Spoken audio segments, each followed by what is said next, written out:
So ನಾನು ಈ ಕಾರ್ಯಕ್ರಮ ಏನು ಅಂದರೆ ಒಂದು ವಿಭಿನ್ನ ಕಾರ್ಯಕ್ರಮ, ಟೈಟಲ್ನ ವೆರಿ ಸೂನ್ ಅನೌನ್ಸ್ ಮಾಡ್ತೀವಿ. ಈ ಕಾರ್ಯಕ್ರಮ ಏನು ಅಂದರೆ ಪ್ರತಿ ಹಳ್ಳಿಗೂ ತಾಲೂಕು ಮಟ್ಟದ ಎಲ್ಲ ಅಧಿಕಾರಿಗಳನ್ನ ಕರೆದುಕೊಂಡು ನಿಮ್ಮೂರಿಗೆ ನಾನು ಬರ್ತೀನಿ. ಒಂದು ಡೇಟ್ ಫಿಕ್ಸ್ ಮಾಡ್ತೀವಿ, 15 ಡೇಸ್ ಮುಂಚೆನೇ ನಿಮಗೆ ಮಾಹಿತಿ ಕೊಡ್ತೀವಿ. ನಿಮ್ಮೂರಲ್ಲಿ ಒಂದು ಸರ್ಕಲ್ಗೆ ಬರ್ತೀವಿ, ಒಂದು ಪ್ಲೇಸ್ಗೆ. ನನ್ನ ಜೊತೆ ತಹಸೀಲ್ದಾರ್ ಸರು, AC ಸರು, EO ಸರು, ADLR ಅವರು, ಸೋಷಿಯಲ್ ವೆಲ್ಫೇರ್ ಎಲ್ಲ ಇಲಾಖೆಯ ಮುಖ್ಯಸ್ಥರು ನನ್ನ ಜೊತೆ ಇರ್ತಾರೆ. ಸಂಬಂಧಪಟ್ಟ PDO, ಸಂಬಂಧಪಟ್ಟ ಪೊಲೀಸ್ ಇಲಾಖೆ, ಕಂಪ್ಲೀಟ್ ಇಲಾಖೆ. ನಿಮ್ಮೂರಿನ ಸಮಸ್ಯೆ ಬಂದು ಅಲ್ಲೇ ಕೇಳಿ. ಇದನ್ನೇನು ಮಾಡ್ತೀವಿ, ನಾನು ಇನ್ನೊಂದು ಪಂಚಾಯತಿಗೆ ಹೋಗೋದಕ್ಕಿಂತ ಮುಂಚೆ, ಈಗ ಪ್ರಾರಂಭದಲ್ಲಿ ನಾನು ಮುದ್ದೇನಹಳ್ಳಿ ಪಂಚಾಯತಿ ಆಯ್ಕೆ ಮಾಡ್ಕೊಂಡಿದ್ದೀನಿ. ಈ ಮುದ್ದೇನಹಳ್ಳಿ ಪಂಚಾಯತಿ ಒಂದು 15 ದಿನಕ್ಕೊಮ್ಮೆ ಮಾಡ್ತೀನಿ ಅಂದ್ಕೊಳ್ಳಿ ಒಂದು ಪಂಚಾಯತಿ. ಇನ್ನೊಂದು ಪಂಚಾಯತಿಗೆ ಹೋಗೋದಕ್ಕಿಂತ ಮುಂಚೆ ಮುದ್ದೇನಹಳ್ಳಿ ಪಂಚಾಯತಿಯಲ್ಲಿ ಇಶ್ಯೂಸ್ ಏನು ಬಂದಿತ್ತು, ಸಾಲ್ವ್ ಎಷ್ಟಾಯಿತು, ಸಾಲ್ವ್ ಎಷ್ಟಾಗಲಿಲ್ಲ, ಇನ್ನು ಸಾಲ್ವ್ ಆಗೋಕ್ಕೆ ಅವೈಟಿಂಗ್ ಎಷ್ಟು, ಈ ಒಂದು ಲಿಸ್ಟ್ನ ಪಬ್ಲಿಷ್ ಮಾಡ್ತೀವಿ.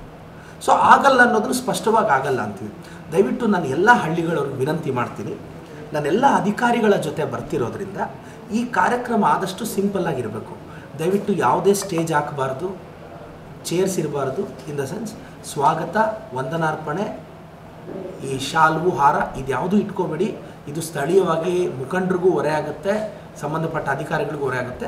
ನಾವು ಹಳ್ಳಿಗೆ ಬರ್ತೀವಿ, ಅಲ್ಲೇ ಒಂದು ಚಾಪೆ ಹಾಕ್ಕೊಂಡು ಕುತ್ಕೊತೀವಿ, ಅಲ್ಲೇ ಒಂದು ಎಲ್ಲಾದರೂ ಒಂದು ದೇವಸ್ಥಾನ ಇದ್ದರೆ ಅಲ್ಲಿ ಕುತ್ಕೊತೀವಿ, ನಿಮ್ಮ ಕಷ್ಟ ಸುಖ ಕೇಳ್ತೀವಿ, ಎಲ್ಲ ಅಧಿಕಾರಿಗಳು ಸ್ಪಂದಿಸ್ತೀವಿ, ಕ್ಲಿಯರ್ ಕಟ್ಟಾಗಿ ಹೇಳ್ಬಿಡ್ತೀವಿ.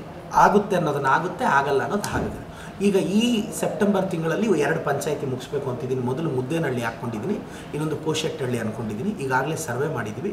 ಪ್ರತಿ ಹಳ್ಳಿನ ಎಷ್ಟು ಸಾಧ್ಯ ಆದರೆ ಅಷ್ಟು ಬೇಗ ನಾನು ಮುಗಿಸ್ತೀನಿ. ಪ್ರತಿ ಹಳ್ಳಿ ಕಷ್ಟನೂ ಕೇಳ್ತೀನಿ. ಎಲ್ಲ ಅಧಿಕಾರಿಗಳು ಬರುತ್ತೆ. ದಯವಿಟ್ಟು ನಾವು ಬರೋವಾಗ ನಿಮ್ಮೂರಿನ ಏನೇ ಸಮಸ್ಯೆ ಇದ್ದರೂ ನಮ್ಮ ಗಮನಕ್ಕೆ ತೊಗೊಂಬನ್ನಿ. ನಿಮ್ಮ ಜೊತೆ ನಾವಿದ್ದೀವಿ. ಸರ್ಕಾರದ ಆಡಳಿತವನ್ನು, ಅಧಿಕಾರಿಗಳನ್ನು, ಜೊತೆಗೆ ನಾನು ನಿಮ್ಮೂರಿಗೆ ಬಂದು ನಿಮ್ಮೂರಿನಲ್ಲೇ ಕೂತ್ಕೊಂಡು ನಿಮ್ಮ ಕಷ್ಟನ ಕೇಳ್ತೀನಿ. ಸರ್, ಈಗಾಗಲೇ ವೆಬ್ಸೈಟ್ ಮೂಲಕ ಸಾರ್ವಜನಿಕರ ಸಮಸ್ಯೆಗಳನ್ನು ಆಲಿಸ್ತಾ ಇದ್ದೀರಿ. ಬಟ್ ಯಾವ್ಯಾವ ರೀತಿಯ ಸಮಸ್ಯೆಗಳು ನಿಮ್ಮ ಗಮನಕ್ಕೆ ಬರ್ತಾ ಇದೆ ಸರ್? ಈಗ 4000ಕ್ಕೂ ಹೆಚ್ಚು ನಾನು ವೆಬ್ಸೈಟಲ್ಲಿ ಸಾಲ್ವ್ ಮಾಡಿದ್ದೀನಿ. ಅದರಲ್ಲಿ 80% ನನಗೆ ಅರ್ಬಂದೇ ಬರ್ತಿದೆ.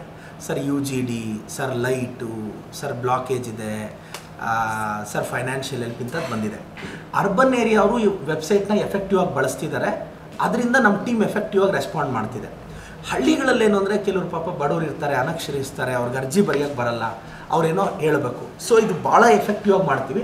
ಬಟ್ ಇದು ತುಂಬ ಟೈಮ್ ಹಿಡಿದ್ರು ಎಫೆಕ್ಟಿವ್ ಆಗಿ ಮಾಡಿ ಮುಗಿಸ್ತೀವಿ. ಈಗ ಏನಾಗ್ಬಿಡುತ್ತೆ, ಈಗ ನಾನು ಸ್ಟಾರ್ಟ್ ಆಗಿದ ತಕ್ಷಣ ನನ್ನೂರು ಹಳ್ಳಿ ಇದೆ ಸರ್, ನಮ್ಮೂರಿಗೆ ಬರಲಿಲ್ಲ ಅಂತಾರೆ. ಸುಮ್ಮನೆ ಹಂಗೆ ಹೋಗಿ ಬರೋದಲ್ಲ.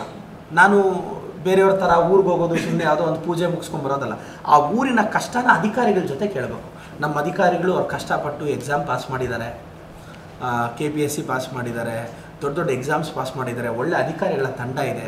ಅವ್ರಿಗೂ ಜನಕ್ಕೆ ಏನೋ ಸ್ಪಂದಿಸಬೇಕು ಅಂತಿರುತ್ತೆ. ಇದರಿಂದ ಗ್ರಾಸ್ ರೂಟ್ ಲೆವೆಲ್ಗೆ ನಾವು ಹೋಗಿ ಪ್ರಜಾಪ್ರಭುತ್ವದ ಒಂದು ವ್ಯಾಲ್ಯೂವನ್ನು ಉಳಿಸೋ ಪ್ರಯತ್ನ ಮಾಡ್ತೀವಿ. ಇದು ಸೆಪ್ಟೆಂಬರಲ್ಲಿ ಸ್ಟಾರ್ಟ್ ಮಾಡಬೇಕು ಅಂತಿದ್ವಿ. ವೆರಿ ಸೂನ್ ಅನೌನ್ಸ್ ಮಾಡ್ತೀವಿ. ನಾನು ಸೆಪ್ಟೆಂಬರ್ 12 ನನ್ನ ತಾಯಿ ಬರ್ತ್ಡೇಗೆ ಸ್ಟಾರ್ಟ್ ಮಾಡಬೇಕು ಅಂತಿದ್ದೆ. ಆವತ್ತು ನಗರಸಭೆ ಚುನಾವಣೆ ಡಿಕ್ಲೇರ್ ಆಗಿರೋದ್ರಿಂದ ಸ್ವಲ್ಪ ಮುಂದೆ ಆಗ್ತೀನಿ ಈ ಕಾರ್ಯಕ್ರಮನ ಸರ್.